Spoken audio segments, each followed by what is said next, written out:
इस तरीके से देखते हैं इस समय बहुजन समाज पार्टी की पॉलिटिक्स को, कुछ लोग ये कह रहे हैं, बड़े बड़े अखबार जो हैं जिनको वो कह रहे हैं कि अब चंद्रशेखर जो हैं वो बहुजनों के नेता बन रहे हैं, बहुजनों के हितैषी बन रहे हैं, बीएसपी अब जो है उसका जनाधार घट रहा है।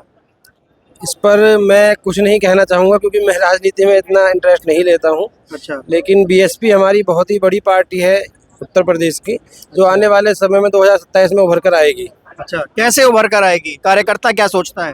कार्यकर्ता अपना जमीनी स्तर पर कार्य कर रहा है, जो नवयुवकों को भी जोड़ रहा है। अच्छा, आज बाबा साहब का महापरिनिर्वाण दिवस है, आप यहाँ पर पहुँचे हैं। युवा आप करते क्या हैं?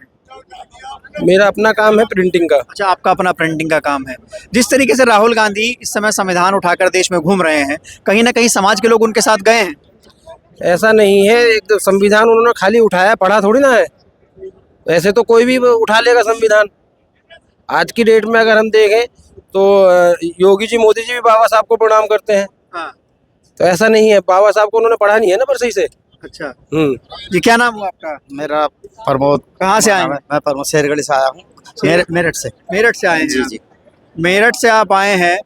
बीएसपी का प्रदर्शन जिस तरीके से खराब हो रहा है, गिर रहा है, कार्यकर्ताओं के लिए, वोटर के लिए चिंता का विषय नहीं है? देखो, चिंता का विषय है हमारे लिए नहीं, ये समाज के लिए भी चिंता का विषय होना चाहिए। वो इसलिए होना चाहिए क्योंकि उन्हें अपना भविष्य देखना है। अच्छा। हमने तो जो कर लिया, लेकिन जो हमारा आने वाला भविष्य, उन्हें इस खतरे का अंदाजा नहीं कि आने वाले कितना बड़ा खतरा हो सकता है। मैं बता दूं, जो हमारे जवानों की जो भर्ती होती थी वो केवल 4 साल की कर दी, 4 साल की उनकी नौकरी। इसका क्या मतलब है? जो मैं कैंपस में रहता हूँ, मैंने देखा 5-5, 6-6 सालों को दौड़ मारते हैं, भर्ती के लिए तैयारी करते हैं, पढ़ाई करते हैं, उनकी केवल 4 साल के बाद क्या करेंगे? महंगाई का स्तर देख लो आप, पेट्रोल देख लो, क्या बैलर जाला है। और रही समाज के बाद, समाज को भी जागना होगा। बसपा हमारा घर है, गढ़ है। अगर हम बोल रहे हैं बसपा कमजोर हो गई, बसपा में कोई नेता नहीं रहा, सब तो छोड़ के चले गए। अरे सब स्वार्थ के लिए जा रहे हैं।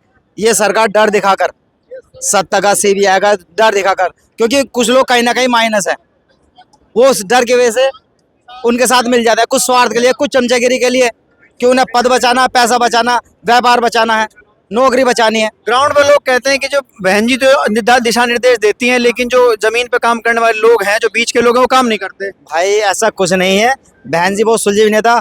एक बात बताओ, बहन जी उन लोगों को कैसे सड़क पे भेज दे, उन पे तुरंत केस हो जाएंगे। फोटोग्राफी जो हमारे पढ़े लिखे नौजवान बेकार हो जाएंगे। चंद्रशेखर क्या कर रहा है? वो तो भीड़ इकट्ठी कर लेता है, उस पर कार्रवाई क्यों नहीं होती? इस पर कभी सोचा आपने? हमारे लोग जरा से पर्सन करके वीडियो बनेगी उनकी, मैं कहूँ पढ़ाई लिखा सब बेकार हो जाएगी। बहन जी ये नहीं चाहती, बहन जी कहते कि इंतजार करो। बाबा साहब ने भी तो ये करा था, किसे लड़े नहीं, किसे बोले नहीं, कलम की ताकत से और समय आने पर सब काम किया। लेकिन हमारा समाज ये समझ नहीं पा रहा, क्योंकि अगर हम नहीं समझे तो हमारा भविष्य अंधेरे में रहेगा। जी, क्या नाम हुआ सर आपका? मेरा नाम डॉक्टर बनी सिंह। कहाँ से हैं सर? मैं नोएडा से ही हूँ। आप नोएडा से हैं। आज बाबा साहब का महापरिनिर्वाण दिवस है, तो क्या कहना चाहेंगे आप? जिस तरीके से जो बहुजन पॉलिटिक्स है, जो ये बात सच है कि बहुजन समाज पार्टी सत्ता से जरूर दूर है, लेकिन बहुजन समाज पार्टी अपने काम में बराबर लगी हुई है। बहुजन समाज पार्टी अपनी लड़ाई जरूर अपनी सड़कों पर लड़ रही है, लोगों को बीच में समझाने का काम कर रही है। बहुजन समाज पार्टी का काम करने का एक अलग तरीका रहा है। बहुजन समाज पार्टी कभी सरकारी संपत्तियों की तोड़फोड़ में विश्वास नहीं करती। बहुजन समाज पार्टी का कोई भी कार्यकर्ता अनुशासनहीनता में विश्वास नहीं करता। नहीं, वो बात आपकी बिल्कुल ठीक है, लेकिन जिस तरीके से राजनीति का परिवेश बदल रहा है, एक एग्रेसिव पॉलिटिक्स आ रही है देश में। तमाम जो पॉलिटिकल पार्टीज है, राहुल गांधी वो यात्रा निकालते हैं, उसके बाद देखा गया कि उनको फ़ायदा हुआ, उनकी 54 से 99 सीटें हो गई। अखिलेश यादव जिस तरीके से पॉलिटिक्स करते हैं, बोलते हैं कि बीएसपी को भी अब अपनी जो विचारधारा है उसको और अनुशासन को मानते उसी तरीके की पॉलिटिक्स पे आना चाहिए, एग्रेसिव होना चाहिए। क्या आपको लगता है ऐसा होना चाहिए? बिल्कुल होना चाहिए, लेकिन बहुजन समाज पार्टी का मैंने आपसे यही कहा कि जो हमारी पार्टी की जो मुखिया हैं, आदरणीय बहन कुमारी मायावती, जो उनके दिशा निर्देश होते हैं, देखिए हमें सड़कों से ज़्यादा लोगों के बीच में कैडर दे करके, लोगों को अपने वोट की वैल्यू समझा करके, कि जो हम सड़कों पर न जा करके अपने लोगों को अपना वोट बताएं कि 1 मैन 1 वोट 1 वोट 1 वैल्यू। हमारे वोट की भी एक ही कीमत है, और चाहे राजा हो प्रधानमंत्री हो उसके भी वोट की एक ही कीमत है। तो हमें अपने वोट का सही इस्तेमाल करना चाहिए। मैं कह रहा हूँ लोग बार बार कहते हैं कि बहुजन समाज पार्टी और बहुजन समाज पार्टी की नेता माननीय बहन कुमारी मायावती जी को कहते हैं कि वो मिशन से भटकी हुई हैं और उससे भटके। मैं कहता हूं कि बहुजन समाज पार्टी का न कार्यकर्ता, न बहुजन समाज पार्टी का समर्पित नेता और बहुजन समाज पार्टी का कार्यकर्ता कोई मिशन से नहीं भटका हुआ है। तो कुछ लोग जो समाज के बीच में आकर के दलाली करने का काम कर रहे हैं और बहुजन समाज के लोगों को सिर्फ बहकाने का काम कर रहे हैं, वो जरूर लोग भटके हुए हैं। जो कुछ लोगों को, युवाओं को भटकाने का काम कर रहे हैं, युवाओं को भटक के समझ में आ जाएगा। अभी 2 साल और 10 साल और भटक लीजिए, कोई दिक्कत नहीं, लेकिन एक न एक दिन आपको बहुजन समाज पार्टी के नीचे आना ही होगा और हाथी को मजबूत करना होगा। जी, आपका नाम क्या है सर? मेरा नाम रमेश रमन एडवोकेट, मैं गाजियाबाद से हूँ।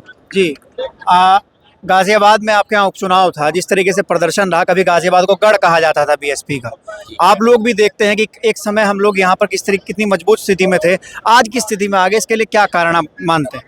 देखिए, सही मायने में देखा जाए तो चुनाव बहुत बेहतरीन लड़ा हमारे कैंडिडेट ने। सारा कार्यकर्ता, एक कार्यकर्ता बूथ तक लगा रहा, लेकिन प्रशासन की ऐसी रणनीति थी कि जो दलितों के मोहल्ले थे उनकी वोटों को एंड टाइम पे छिटका दिया गया, एक बूथ से दूसरे बूथ पे कर दिया गया और वो उस बूथ पे ढूंढते रहे, पता चला कि दूसरे बूथ पे। दूसरा कारण ये रहा कि छुट्टी नहीं थी। अच्छा, बहुजन समाज पार्टी का जो वर्कर है वो ज्यादातर फैक्ट्रियों में मजदूरी करने वाला व्यक्ति है, और क्योंकि ये रणनीति थी कि नोएडा, गाजियाबाद में जो प्राइवेट संस्थानों में जो नौकरी करते थे उनकी छुट्टी नहीं थी। जब इस वजह से वोट नहीं डल पाया। इस वजह से वोट कम डला।